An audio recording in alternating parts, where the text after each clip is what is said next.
मेरे देश की धरती के दूसरे एपिसोड के बाद हरियाणा के भिवानी जिले से एक दर्शक ने फ़ोन पर नेफेड का पता पूछा था। आपका कहना था कि नेफेड किसानों के पैसे से हीरे खरीद रहा है। आप हमें बताओ, हम दिल्ली आ रहे हैं।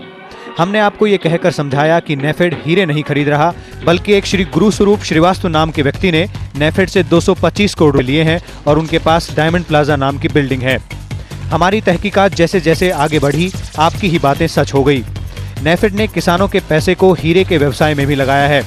उन्होंने साउंडक्राफ्ट इंडस्ट्रीज नाम की एक कंपनी को 2 करोड़ 28 लाख रुपए हीरे के व्यवसाय के लिए दिए। इस कंपनी के मालिक राजकुमार बसंतानी की उपलब्धि ये है कि अब तक 17 बैंकों के साथ धोखाधड़ी करके ये लापता हो चुके हैं, यानी कि नेफेड का भी पैसा डूब गया। किसानों के लिए बनी संस्था नेफेड की अजीब दास्तान है। नेफेड आज पैसा लगा रहा है हीरे के व्यापार में। 20 करोड़ रुपए रिलीज कर रहा है नोकिया मोबाइल की एलसी के नाम पर। Iron ore, steel, rubber, petroleum सामग्री, battery, UPS, zinc, welding material और न जाने कितने ही ऐसे व्यापार हैं जो फल फूल रहे हैं किसानों के पैसे से। नेफेड के एमडी की दलील बड़ी ही सहज है। We are continuously getting our money back from Swaroop Group Industries. We already got back more than 100 crores.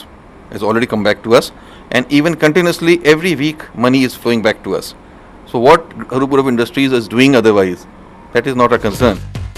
हमने अभी तक आपको ये दिखाया कि नेफेड के व्यवसाय के कितने प्रकार हैं। अब आपको दिखाते हैं कि नेफेड के साथ व्यापार करने वाले लोगों के कितने प्रकार हैं जो नेफेड का बखूबी इस्तेमाल करते हैं।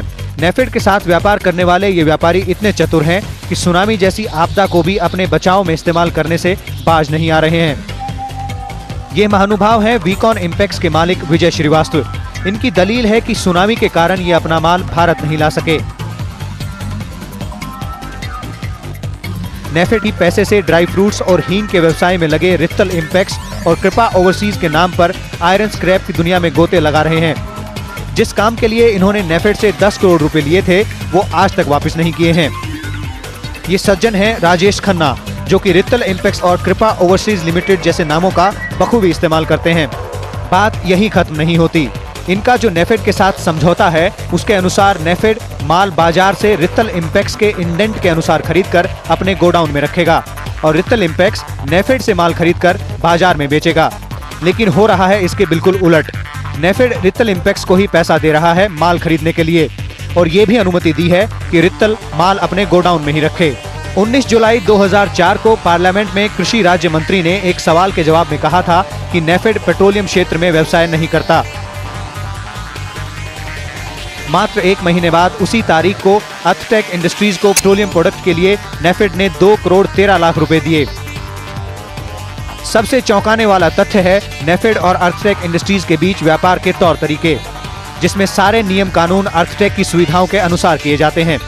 इस अर्थटेक एंटरप्राइजेज लिमिटेड की खूबी ये है कि इनके अप्रत्यक्ष मालिक का नाम देश के बैंक डिफॉल्टरों की सूची में सबसे ऊपर है।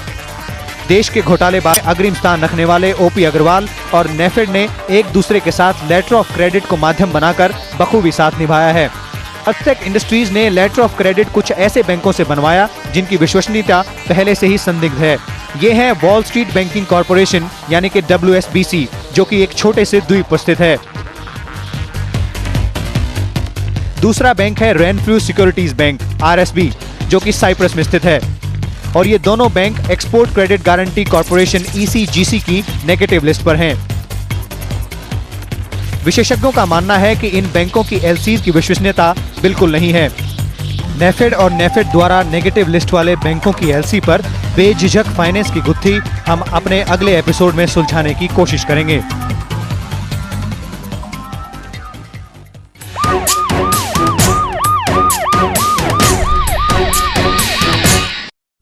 गांव और खेत खलिहानों की जिन खबरों से